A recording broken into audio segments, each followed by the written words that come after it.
رمضان ملا ان کے صدقے، قرآن ملا ان کے صدقے۔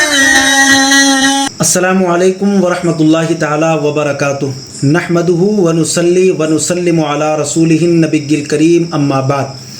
اللہم صلی علی سیدنا و مولانا محمد معدن الجود والکرم وآلہ واصحابہ وبارک وسلم، صلاۃ و سلام علیک یا سیدی یا رسول اللہ صلی اللہ تعالی علیہ وعلی آلہ واصحابہ وبارک وسلم۔ مصطفیٰ جان رحمت پہ لاکھوں سلام، شمع بزم ہدایت پہ لاکھوں سلام۔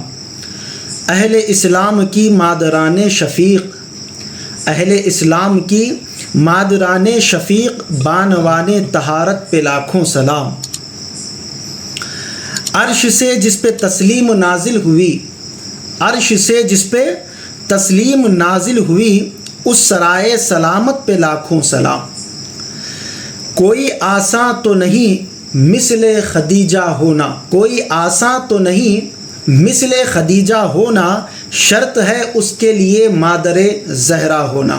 معزز و مکرم سامعین و ناظرین اکرام، پروگرام انوار رمضان میں ایک مرتبہ پھر سے آپ تمامی حضرات کا خیر مقدم ہے۔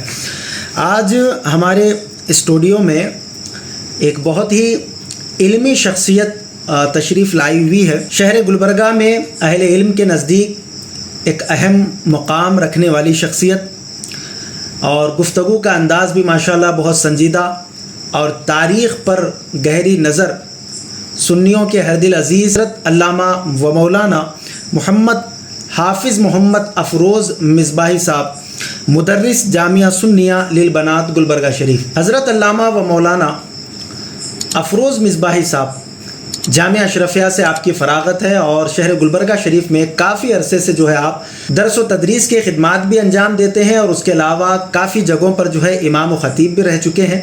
سنجیدہ گفتگو کرتے ہیں اور دلائل جو ہے آپ کے بالکل پختہ ہوتے ہیں ماشاءاللہ۔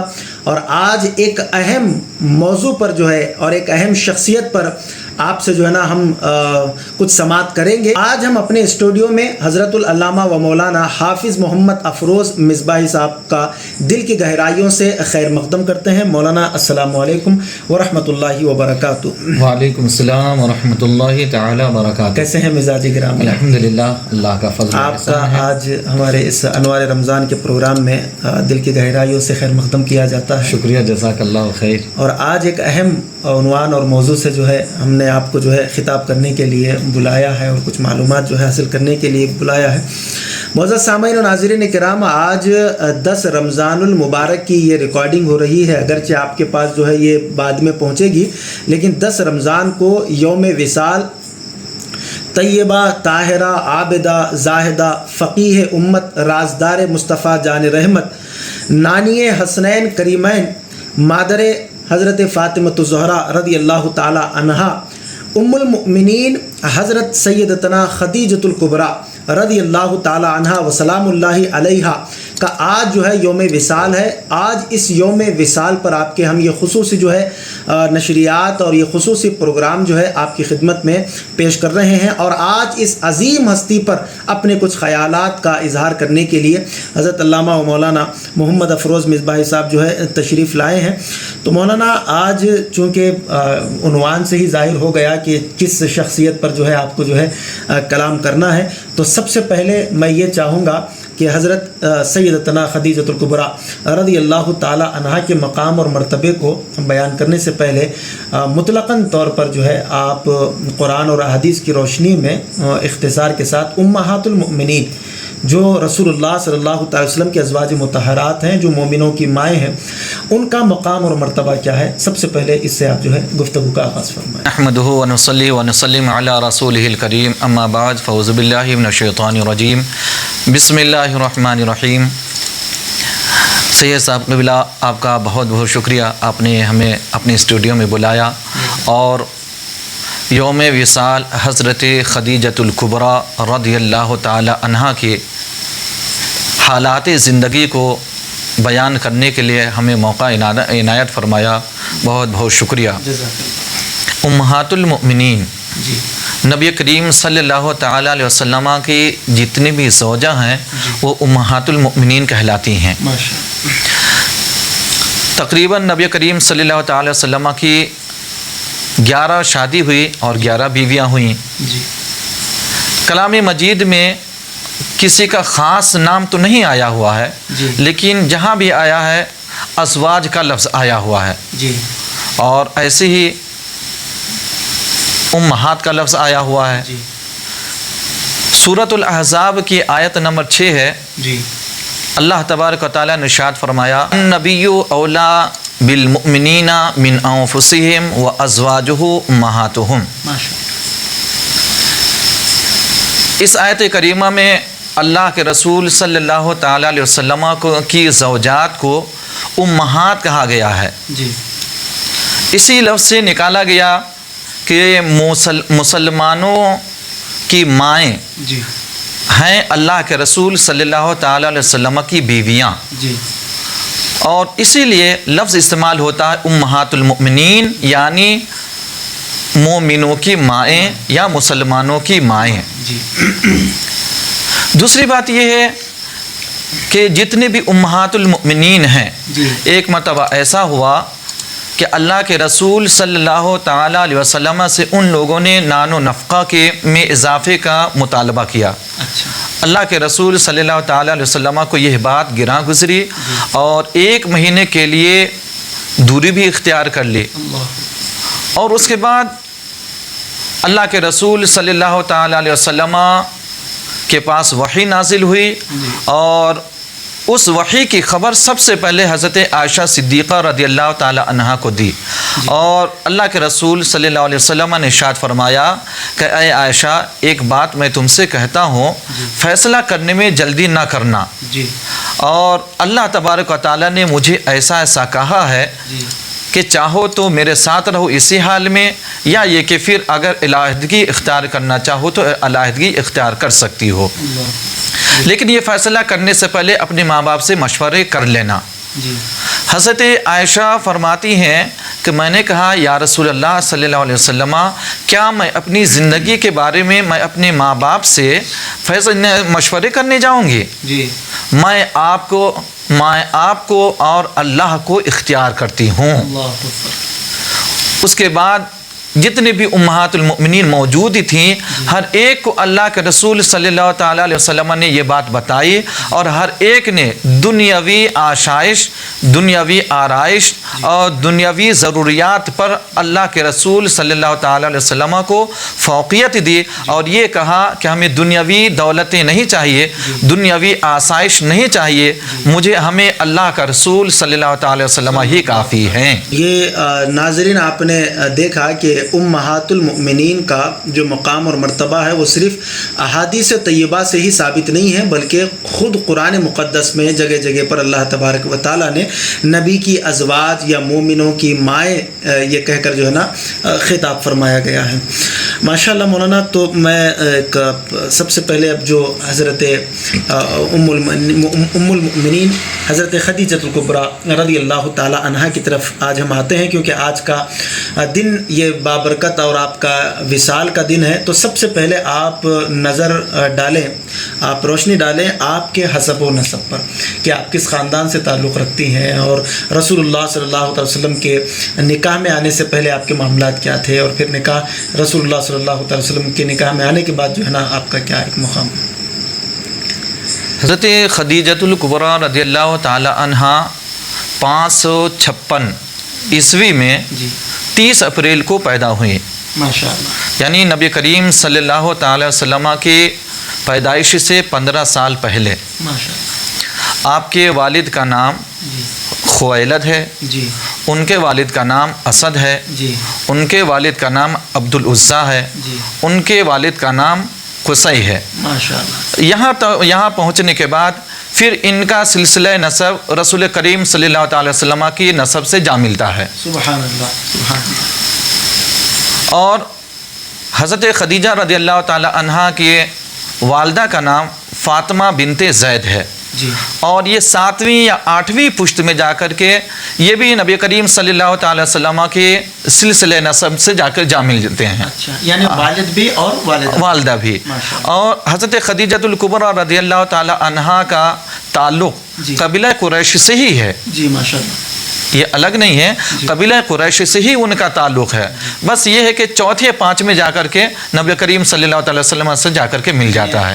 خاندان بھی جو ہے رسول اللہ صلی اللہ علیہ وسلم سے ملتا ہے. جی جی جی جی. اور جو ہے قریش سے جو ہے نا آپ کا تعلق ہے جی اس سے. جی تو اعلیٰ خاندان, اعلیٰ مرتبہ. اور حضرت خدیجۃ الکبریٰ رضی اللہ تعالی عنہا کے والد خویلد یہ خود کاروباری تھے, بڑے تاجر تھے. ان کا مال شام اور یمن, جیسا کہ عرب کا یہ معاملہ یہی تھا کہ جیسے کہ سورہ قریش میں کہا گیا کہ اہل قریش 2 سفر کرتے تھے سال میں, ایک شام کا اور ایک یمن کا. تو خویلد بھی اسی طریقے سے جاتے تھے. جب حرب فوجار ہوا تو حرب فوجار میں ان کے والد شامل ہوئے تھے اور اسی میں یہ مارے گئے تھے حرب فوجار میں. اور تو تھے اس وقت حضرت خدیجہ الکبریٰ رضی اللہ تعالیٰ عنہ کی عمر اچھی خاصی ہو گئی تھی, تو لہٰذا انہوں نے اپنے والد کے کاروبار کو سنبھال لیا. تو اس طریقے سے دیکھا جائے تو حضرت خدیجہ کا جو بیک گراؤنڈ ہے وہ کاروباری ہے, تجارت پیشہ ہے. اور اس کے بعد والد کے بعد پھر ان کو یہ خود ذمہ داری مل گئی, یا یوں کہہ لیجئے کہ خود انہوں نے ذمہ داری سنبھال لی. تو اس طریقے سے قبیلہ قریش میں یا مکہ میں ان کی ایک طرح سے دھاک تھی ماشاءاللہ. جی کاروباری اعتبار سے بھی اور اثر و رسوخ کے اعتبار سے بھی, سرمایہ کے اعتبار سے بھی, خاندان کے اعتبار سے بھی.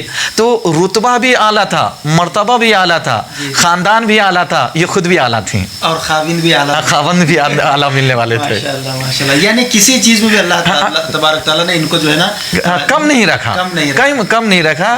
یہ نیچے سے لے کر کے اوپر تک اعلیٰ رہی ہیں اور مرتبہ بھی اعلیٰ رہا. خاوند کا مقام سب سے اولا و اعلیٰ ہمارا نبی, سب سے بالا و والا ہمارا نبی, خلق سے اولیاء سے رسول اور رسولوں سے اعلیٰ ہمارا نبی. ماشاءاللہ بڑی اچھی بات مولانا آپ نے بتائی. کہ انشاءاللہ مولانا اس میں ایک اضافی بات میں یہ پوچھنا چاہتا ہوں کہ جو کہ میرے سوالات میں نہیں ہے, بس ایسے ہی ذہن میں آ گیا آپ سے پوچھنے کے لیے, کہ ان کے والد اور والدہ جو کہ رسول اللہ صلی اللہ علیہ وسلم کے اعلان نبوت سے شاید پہلے انتقال کر گئے ہوں گے, تو پھر یہ مومن ہے یا پھر موحد ہے یا پھر کیا کس زمرے میں آئیں گے؟ یہ نبی کریم صلی اللہ تعالی وسلم کے اعلان نبوت سے قبل جو لوگ دنیا سے گئے ان کی 2 حالت ہو سکتی ہے.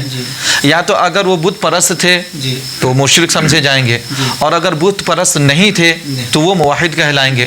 جیسے عبد المطلب کا معاملہ ہے کہ عبد المطلب کو موحد ہی مانا گیا ہے.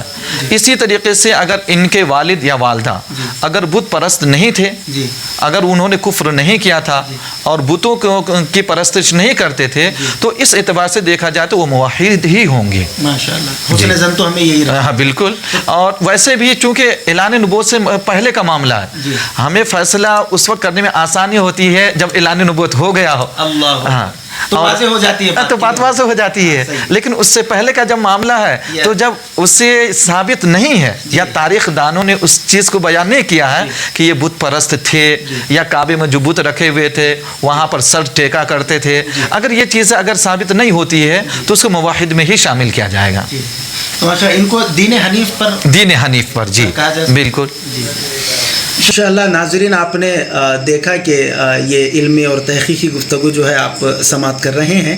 اب ہم چلتے ہیں مولانا دوسرے سوال کی طرف. دوسرا سوال ہمارا یہ ہے کہ حضرت خدیجۃ الکبریٰ رضی اللہ تعالی عنہا جو رسول اللہ صلی اللہ تعالی علیہ وسلم کی سب سے پہلی زوجہ یعنی پہلی آپ کی پرسنالٹی, تو آپ کو دیگر ازواج مطہرات سے کیا فضیلت حاصل ہے؟ کیا آپ کا مقام دیگر ازواج میں بڑا ہے چونکہ بڑی زوجہ ہونے سے بڑا مقام ہے پہلی زوجہ ہونے سے, یا پھر کسی اور زوجہ کا مقام بڑا ہے؟ تو کیا ازواج مطہرات میں حضرت خدیجۃ الکبریٰ رضی اللہ تعالی عنہا کا مقام اور مرتبہ کیا ہے؟ مسلم شریف کی ایک حدیث ہے جس میں 4 عورتوں کو بہتر قرار دیا گیا ہے. ماشاءاللہ.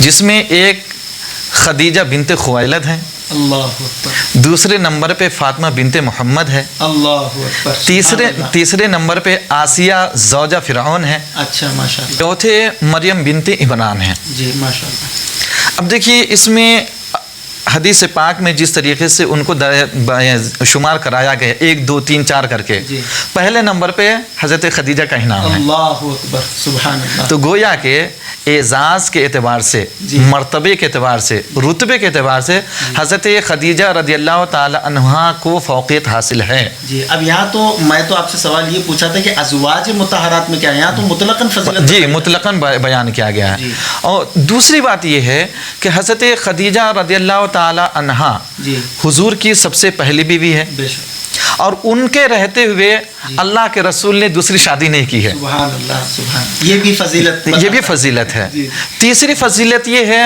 کہ حضرت خدیجہ کو حضور صلی اللہ تعالی وسلم کی سب سے زیادہ معیت ملی ہے۔ ماشاء اللہ، گویا کہ شادی ہوئی 25 سال کی عمر میں حضور کی، جی، حضرت خدیجہ کی عمر 40 سال ہے، جی، اور ان کا انتقال اس وقت ہوا جب حضور نبی کریم صلی اللہ علیہ وسلم کا 50واں سال شروع ہو چکا ہے، جی، اور حضرت خدیجہ 65 سال کو پہنچ گئی ہیں۔ جی، تو اس طریقے سے تقریباً 25 سال ساتھ رہنے کا موقع ملا۔ سبحان اللہ، سبحان، اب اس کے بعد اندازہ لگائیے کہ 59 جی، 49 سال، جی، تو اور 63 سال کی عمر میں حضور صلی اللہ علیہ وسلم وصال فرما رہے ہیں، جی، تو 11 ادھر 3 ادھر 14 سال۔ جی، اب جو بھی ازواج آئی ہیں، جی، یہ جو بھی اہلیہ آئی ہیں، جی، ان کو یہ 14 سال کے اندر ہی کا موقع ملا ہے۔ اچھا، یعنی پوروں کو ملا کر 14 سال، ہاں، جو بھی جن کو بھی وقت ملا ہے، جی، تو ان کو صرف اتنا ہی موقع ملا۔ جی، حضرت عائشہ کا جیسے لے لیجئے، جی، 9 سال کی عمر میں رخصت ہوئی، جی، اور جس وقت حضور صلی اللہ علیہ وسلم دنیا سے تشریف لے جا رہے ہیں ان کی عمر 18 سال ہے، اللہ اکبر، تو 9 دنا 18، صرف 9 سال ان کو رہنے کا موقع ملا۔ جی، اور اس کے علاوہ جو دوسری ازواج ہیں، جی، ہیں تو، جی، لیکن حضرت خدیجہ کی اتنا کسی کو موقع ملا ہی 25 نہیں، سال تک۔ 25 سال۔ ماشاء اللہ، اور اس درمیان میں حضور صلی اللہ علیہ وسلم نے کسی سے شادی بھی نہیں کی ہے، ماشاء جب تک یہ رہیں تب تک اللہ کے رسول نے شادی نہیں کیا ہے۔ ماشاء اللہ، حضرت عائشہ صدیقہ رضی اللہ تعالیٰ عنہ کی ایک حدیث ہے، وہ کہتی ہیں کہ جتنا رشک مجھے خدیجہ سے ہوتا تھا اتنا کسی عورت سے نہیں ہوا۔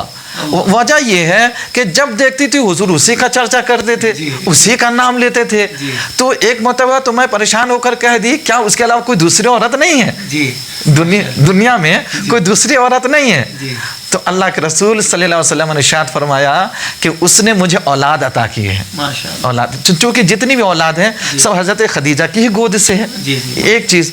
اور دوسری بات یہ ہے کہ اللہ کے رسول نے ارشاد فرمایا صلی اللہ علیہ وسلم کہ اللہ تبارک و تعالیٰ نے اس کی محبت کو میرے دل میں ڈال دیا۔ سبحان اللہ، محبت تو سب کی ہے، لیکن کمی بیشی یہ فطری چیز ہے، جی، فطرت سے انسان انکار نہیں کر سکتا، بے شک، محبت سب سے ہے، جی، لیکن اللہ چونکہ سب سے زیادہ موقع ملا، جی، سب سے زیادہ ساتھ رہا، جی، اور غمخوار رہی، جی، غم گسار رہی، اور کیا بولتے تنہائی کی ساتھی رہی، اور مصیبت پریشانی میں، جی، یہی اس وقت غالباً سرکار نے فرمایا تھا کہ عائشہ خدیجہ نے اس وقت میرا ساتھ دیا جبکہ سب نے مجھے یہ کہتے تنا چھوڑ دیا تھا۔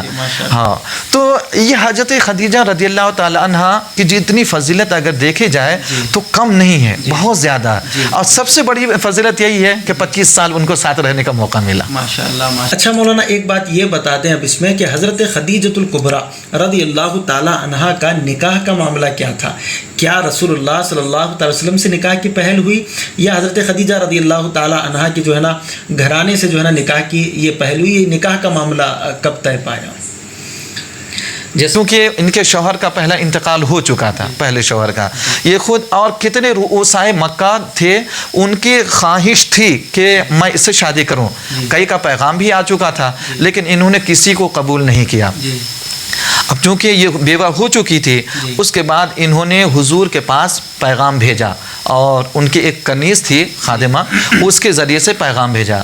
حضور چونکہ شرمیلے تھے، اور ہوتا بھی یہی ہے کہ جس کو پیغام، تو بھائی میں کیسے فیصلہ کروں، حضور نے بھی کہا کہ جو میرے بڑے ہیں ان کے پاس جاؤ، ان کے پاس پیغام لے جاؤ، تو وہ جیسا کہیں گے کیا بولتے مجھے قبول ہوگا۔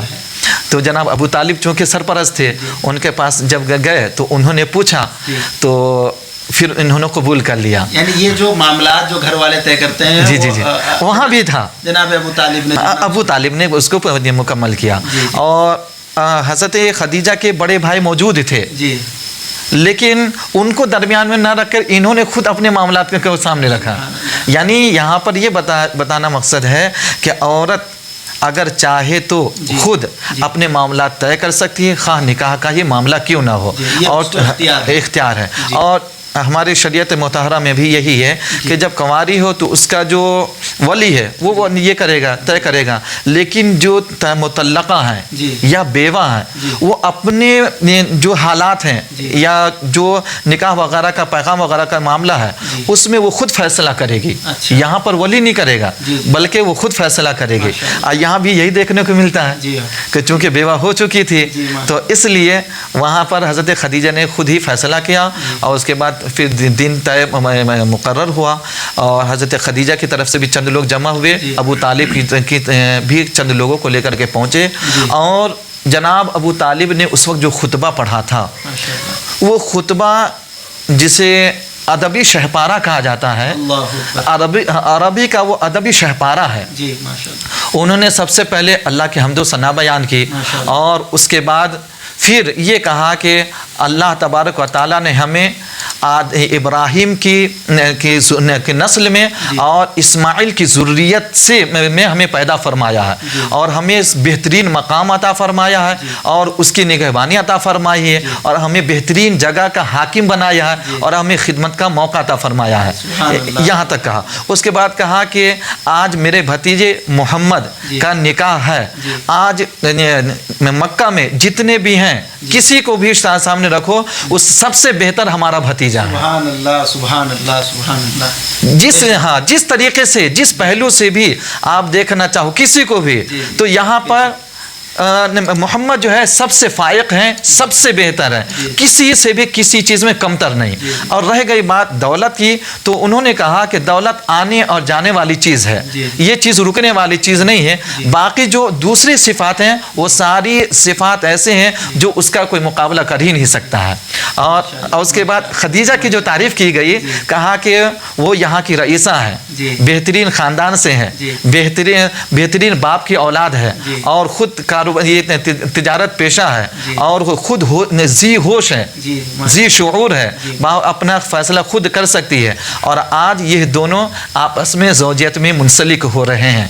لہٰذا انہوں نے خطبہ پڑھا اور اس کے بعد نکاح ہو گیا. یعنی حضرت ابو طالب نے جو ہے سرکار دو عالم صلی اللہ تعالیٰ علیہ وسلم کا جو ہے نا خطبہ نکاح جو ہے نا پڑھا. ماشاء اللہ ناظرین آپ جو ہے سماعت فرما رہے ہیں، سرکار دو عالم صلی اللہ تعالیٰ علیہ وسلم کا جو خطبہ نکاح تھا وہ آپ کے جو ہے چچا حضرت ابو طالب نے جو ہے پڑھا. اور جو کیسی تعریف سرکار کی بیان فرمائی ہے کہ اعلیٰ حضرت کے وہ اشعار مجھے یاد آتے ہیں، اگر آپ کی اجازت ہو، کہ لم یاتی نذیروں کا فی نظر مثل تو ناشد پیدا جانا، جگراج کو تاج تورے سر سو ہے، جگراج کو تاج تورے سر سو ہے، تجھ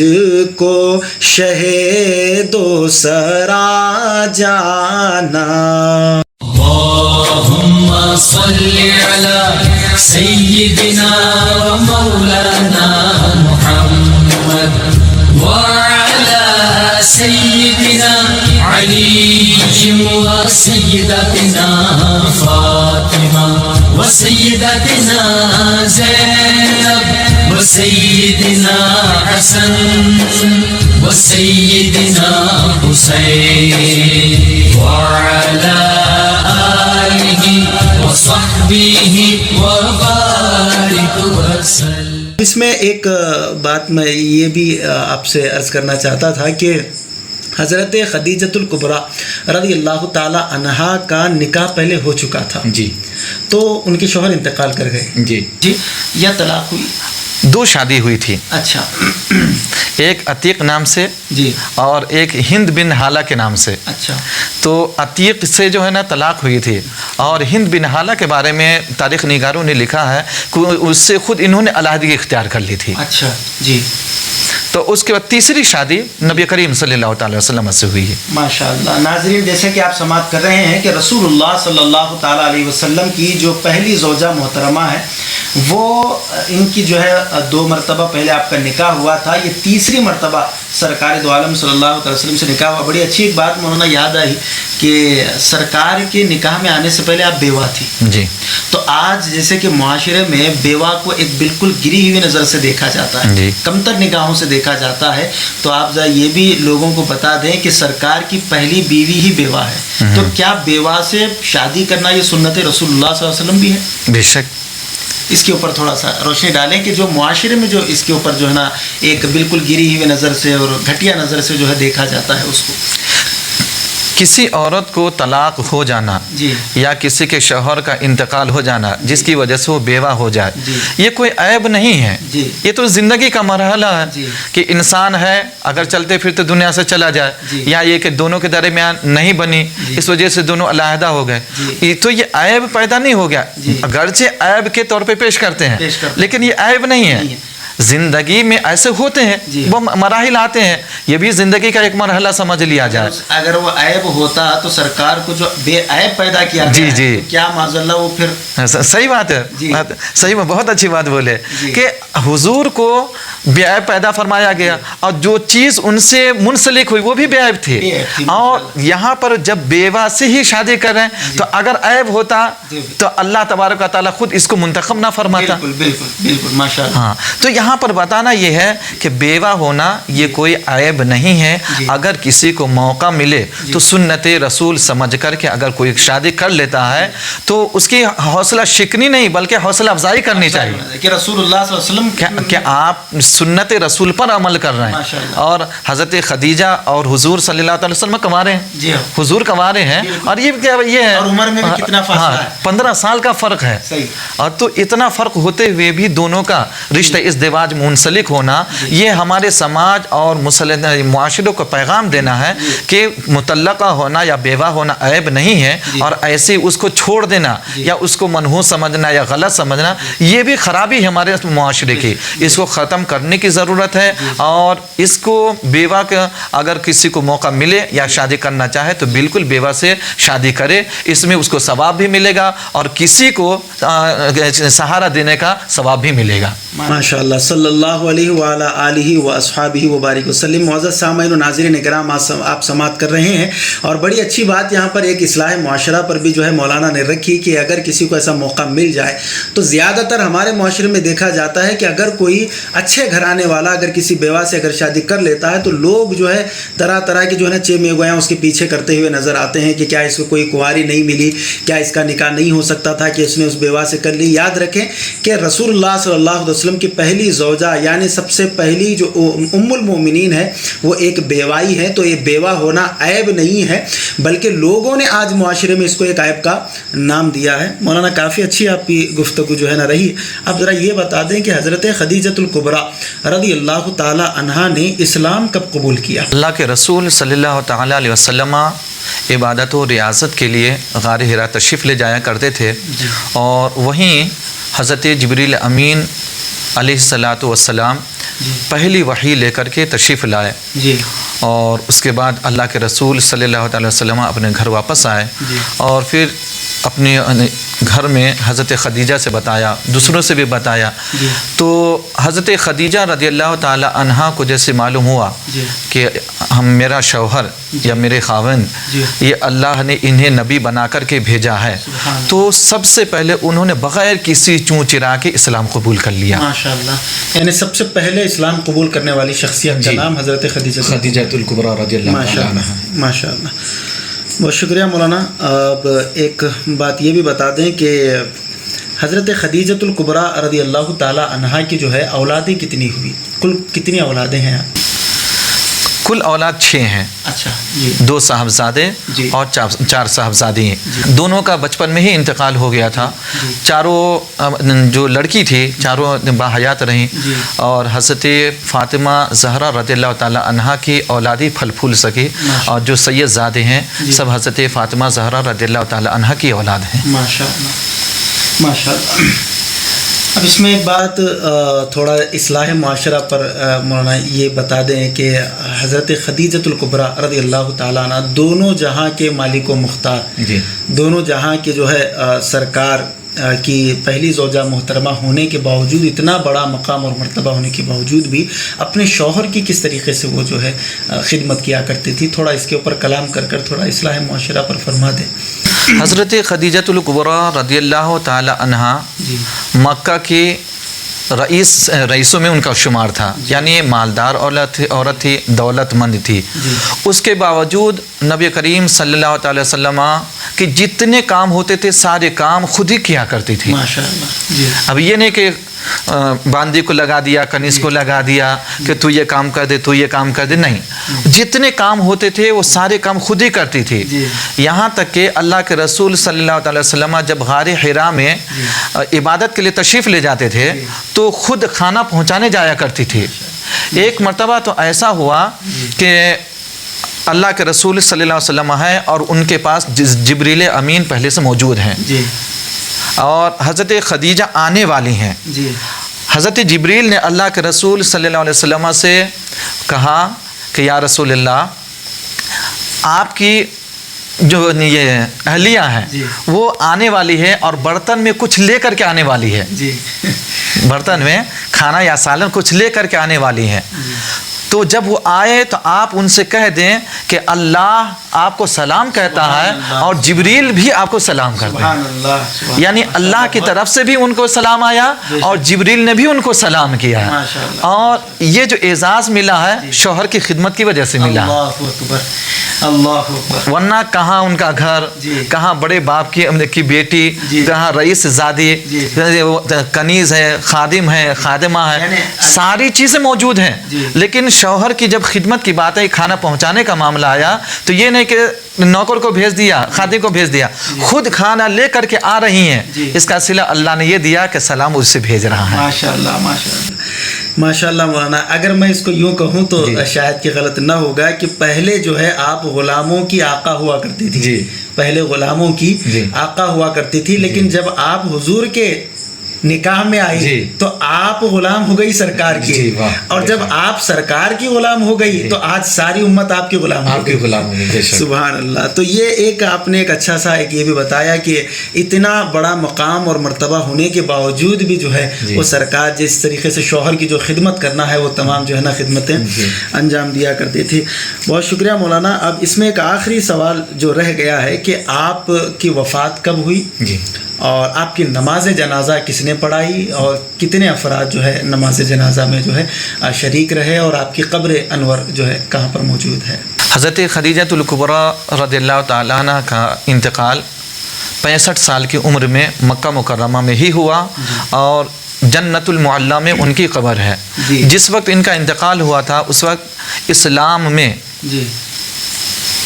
نماز جنازہ مشروع نہیں تھا، یعنی اس وقت تک نماز جنازہ پڑھنا ہے تو وہ اس کی اجازت نہیں تھی، حکم نہیں آیا تھا۔ تو انتقال کے بعد غسل اور کفن دفن کے لیے غسل دے دیا گیا، اور اس کے بعد گڑھا ایسی کھودا گیا اور قبر کھودی گئی، اور اللہ کے رسول صلی اللہ تعالی وسلم خود ہی اس میں اترے، سبحان اللہ، دیگر لوگ بھی تھے لیکن قبر میں خود ہی اترے اور اپنی چہیتی بیوی کو اپنے ہاتھوں سے قبر میں اتارا، اور اس کے بعد پھر مٹی ڈال کر کے برابر کر دیے گئے۔ پر تو قربان جائے مولانا کہ سب سے پہلے کہ حضور آپ کی قبر انور میں اترے، جی بے شک، یعنی سرکار پہلے قبر میں اترے۔ جی اچھا، تو ان کے انتقال کے بعد اللہ کے رسول صلی اللہ تعالی وسلم کے دل پر بہت تکلیف گزری تھی۔ ہاں، یہ اللہ کے رسول کی عمر اس وقت 49 یعنی 49 ایئرس ہی تھی، اور اسی سال چند مہینوں کے فاصلے کے ساتھ جناب ابو طالب جو سب سے بڑے پشت پناہ تھے اس کا بھی انتقال ہو گیا، اور جو غم گسار تھی، تنہائی کی ساتھی تھی اور ہر حال میں وہ جو ساتھ دینے والی تھی وہ بھی ساتھ چھوڑ گئی، اس لیے اس سال کو اللہ کے رسول نے عام الحزن یعنی غم کا سال قرار دیا۔ تو یہ ہوا، اس کے بعد ان کی محبت یہیں پہ ختم نہیں ہوئی، بلکہ اس کے بعد بھی ہمیشہ یاد بھی کیا کرتے تھے، یہاں تک کہ کوئی جانور وغیرہ اگر ذبح ہوتا تو ان کی سہیلیوں کو ڈھونڈ ڈھونڈ کر کے خدیجہ کی سہیلی کون ہے تو کہیں دور بھی ہے تو اللہ کے رسول صلی اللہ علیہ وسلم ان کے پاس تحفہ بھیجا کرتے تھے۔ بہت شکریہ مولانا آپ کے ہمارے آج اس اسٹوڈیو میں تشریف لا کر آج ہماری اس محفل کو اور آپ نے چار چاند لگایا۔ ناظرین، آج کا ہمارا یہ پروگرام یہیں پر جو ہے اختتام پذیر ہوتا ہے۔ تو آج کی یہ مبارک محفل اس عظیم ہستی کے نام تھی کہ جس کو طیبہ، طاہرہ، صادقہ، عابدہ، زاہدہ، نانی حسنین کریمین حضرات حسنین کریمین رضی اللہ تعالی عنہما و مادر حضرت فاطمۃ الزہرا رضی اللہ تعالی عنہا حضرت سیدتنا خدیجۃ الکبریٰ رضی اللہ تعالی عنہا کی یاد میں آج کی یہ محفل سجائی گئی، اور کچھ حقیر زبان سے اور حقیر الفاظ کے ساتھ جو ہے کچھ آپ کا ذکر خیر کیا گیا۔ یہی دعا ہے کہ اللہ تبارک و تعالی جو ہے آپ کے صدقے اور آپ کے وسیلے سے ساری امت مسلمہ کی مغفرت فرمائے، اور آج کا جو آپ کی یاد میں ہم نے یہ پروگرام رکھا ہے اللہ تبارک و تعالی اس پروگرام کو بھی جو ہے اپنی بارگاہ میں شرف قبولیت فرمائے۔ تو یہ حضرت خدیجۃ الکبریٰ رضی اللہ تعالی عنہا کے کچھ فضائل تھے۔ ہماری زبانیں قاصر ہیں ان کی فضیلت بیان کرنے سے، جو کچھ بھی اللہ تبارک و تعالی نے توفیق عطا فرمائی اسی کے حساب سے ہم نے جو ہے آپ کی فضیلت کو جو ہے اپنے ٹوٹے پھوٹے انداز سے جو ہے نا بیان کیا۔ اللہ تبارک و تعالی ہمارے بیان کرنے کو اور آپ کے جو ہے سماعت کرنے کو قبول فرمائے۔ ماہ رمضان مبارک کا یہ مہینہ اپنے آب و تاب کے ساتھ جو ہے رواں دوا ہے، خوب عبادتیں کریں، اور ہو سکے تو اپنی حسب حیثیت جو ہے حضرت خدیجۃ الکبریٰ رضی اللہ تعالی عنہا کے نام سے جو ہے آپ ایصال ثواب بھی کر سکتے ہیں۔ 10 رمضان کو ہی نہیں بلکہ آپ جب چاہیں جب جو ہے آپ کے نام سے ایصال ثواب کریں ان کے وسیلے سے، کیونکہ رسول اللہ صلی اللہ تعالی علیہ وسلم کو آپ سے بہت زیادہ محبت و الفت تھی، تو آپ ان کا بھی وسیلہ ان کے رب کی بارگاہ میں پیش کر کے، سرکار کا وسیلہ پیش کر کے اپنے جائز مقاصد کی جو ہے تکمیل بھی جو ہے آپ کر سکتے ہیں۔ تو یہ آج کا پروگرام یہیں پر اختتام ہوتا ہے۔ اللہ تبارک و تعالیٰ سے دعا ہے کہ ہمیں کہنے سننے سے زیادہ عمل صالح کرنے کی توفیق عطا فرمائے، اور حضرت سیدتنا خدیجۃ الکبریٰ رضی اللہ تعالی عنہا کا فیضان ساری امت مسلمہ پر جاری و ساری فرمائے۔ تو ناظرین، انشاءاللہ تبارک و تعالیٰ آپ سے پھر ملاقات ہوگی ایک نئی شخصیت کے ساتھ اور ایک نئے موضوع اور ایک نئے جو ہے عنوان کے ساتھ۔ تب تک کے لیے اجازت دیجیے۔ السلام علیکم ورحمۃ اللہ وبرکاتہ۔ استغفر اللہ ربی من کل ذنب واتوب الیہ، لا الہ الا اللہ محمد الرسول اللہ صلی اللہ علیہ وعلی آلہ واصحابہ وبارک وسلم۔ مزید ایسے ہی ویڈیوز دیکھنے کے لیے ویڈیو کو ابھی لائک اور ہمارے یوٹیوب چینل سید ساجد پاشا قادری کو ضرور سبسکرائب کر لیں اور بیل آئیکن ضرور پریس کریں تاکہ ہر نئی آنے والی ویڈیو کی نوٹیفیکیشن آپ کو ملتی رہے۔ اللهم صل على سيدنا ومولانا محمد وعلى سيدنا علي وسيدتنا فاطمة وسيدتنا زينب وسيدنا حسن وسيدنا حسين وعلى آله وصحبه